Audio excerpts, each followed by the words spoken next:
नमस्कार दोस्तों, मैं मिथिला जी की दुनिया से मिथिला। तो आज धनतेरस है, तो हमारे यहाँ धनतेरस में सेवई ज़रूर बनाई जाती है और कद्दू की सब्ज़ी। ये हमारे मायके और ससुराल दोनों जगहों का रिवाज है। आज मेरे घर में बर्थडे है किसी की, लेकिन फिर भी ये दो चीज़ें मतलब सेवई और कद्दू मैंने बनाया है, तो मैंने सोचा आपके साथ शेयर कर देते हैं। तो कद्दू तो नहीं शेयर कर पाए हैं, लेकिन ये सेवई हम आपके साथ शेयर कर रहे हैं। ये देखिए, तो ये मेरी सेवई है, ये मार्केट की है। अब तो आजकल घर में कौन दोस्तों बनाता है। पहले हम लोग घर में बनाते थे, चारपाई पे मशीन लगाई जाती थी, एक औरत ऊपर से बटती थी आटा भर भर के। हम लोगों में एक और आदमी आटा लगाता था, एक आदमी सेवई तोड़ तोड़ के धूप में डालता था, पंखे में हम लोग तोड़ते थे इसको। लेकिन अब तो हर चीज़ मार्केट में उपलब्ध है, तो क्या ज़रूरत है घर में बनाने की।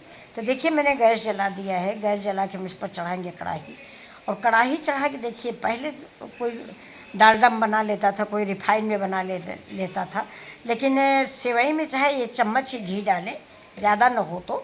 लेकिन सेवई हमेशा घी में भूनें तो बड़ी अच्छी सेवई में खुशबू आती है। और फिर ये मार्केट की सेवई है, ये भुनी और पकी हुई होती है। इसको थोड़ा हम टेस्ट देने के लिए देसी घी में भून लेते हैं। और देसी घी भी हो या कोई भी ऑयल किसी भी प्रकार को हो, उसमें देसी घी भी शामिल है। ये सारे के सारे मेरे हार्ट के लिए नुकसानदायक होते हैं, इसलिए हमको जो चीज़ जितनी स्वादिष्ट है वो उतनी ही नुकसानदायक है।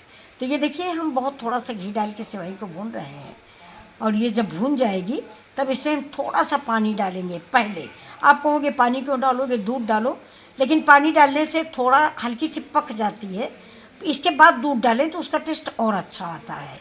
ये देखिए, मैंने दूध डाल के भी आपको दिखाया है वीडियो में कि पहले दूध डालिए, तो आप दूध भी डाल सकते हैं पहले, लेकिन अब की बार मैंने इसमें थोड़ा सा पानी डाला है। देखिए, भुनने के बाद ये गर्म पानी रखा हुआ है, ठंडा पानी नहीं डाला है। ये देखिए देखिए, गर्म पानी डालते ही, ठंडा पानी बिल्कुल न डालें, किसी भी गर्म चीज़ में ठंडा पानी ना डालें।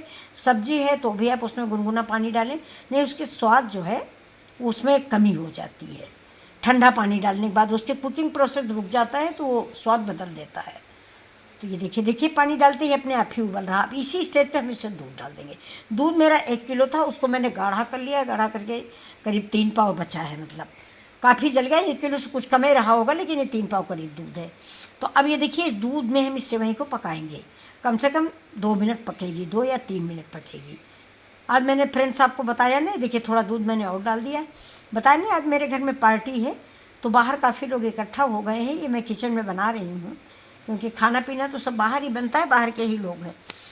तो ये देखिए, अब ये पक जाए, इससे उबाल आ जाए ठीक से, क्योंकि चाहे मार्केट की हो चाहे घर की हो, है तो आटा ही, तो उसको मुझे पकाना है, कच्चा तो खाना नहीं है। ये देखिए, और इसलिए भी पकाना है, पकी तो होती है वो, लेकिन पकाना इसलिए भी है कि उसमें दूध शक्कर कायदे से एब्जॉर्ब हो जाए उसके अंदर।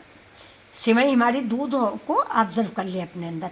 अब इसी स्टेज पे अगर आपके पास थोड़ा सा खोया है तो खोया डाल दीजिए। आज मेरे पास है नहीं, खोया डाल दीजिए। मिल्क मेड पाउडर हो तो वो डाल दीजिए, जिसके रसगुल्ला आप लोग बनाते हैं। ये देखिए, कभी कभी कस्टर्ड भी आप डाल सकते हैं, किसी भी फ्लेवर का कस्टर्ड आप डाल सकते हैं, लेकिन आज हम सिर्फ दूध में बना रहे हैं। दूध मेरा काफ़ी गाढ़ा था। अब इसके ऊपर देखिए, बादाम और किशमिश और चिरौंजी है, ये मैंने डाल दिया है। ये हम लोग पहले एक्चुअली बादाम की खीर बनाने की सोचे थे। बादाम की खीर दोस्तों बहुत अच्छी बनती थी, लेकिन अचानक पार्टी हो गई कि आज बर्थडे है तो पार्टी होगी। तो पार्टी होगी, खाना पीना बाहर से आया है, तो फिर इतना झंझट कौन करे। मैंने सगुन भर की आटे की सेवई बना ली है। तो ये जो बादाम काटा गया था वो इसी में इस्तेमाल हो गया है। ये देखिए, और ये सेवई आज तो बहुत ही अच्छी बन गई है खाने में। मैंने थोड़ा थोड़ा 2-2 3-3 चम्मच सबको खिलाया है प्रसाद रूप में। पहले मैंने सारा भगवान को भोग लगाया है, क्योंकि धनतेरस है दोस्तों। बड़ी किस्मत से सारे त्यौहार हम परिवार के साथ मनाते हैं। कितने लोगों के परिवार विघटित हो जाते हैं एक साल के बाद दूसरे साल में, कौन मिलता है कौन नहीं मिलता फ्रेंड्स।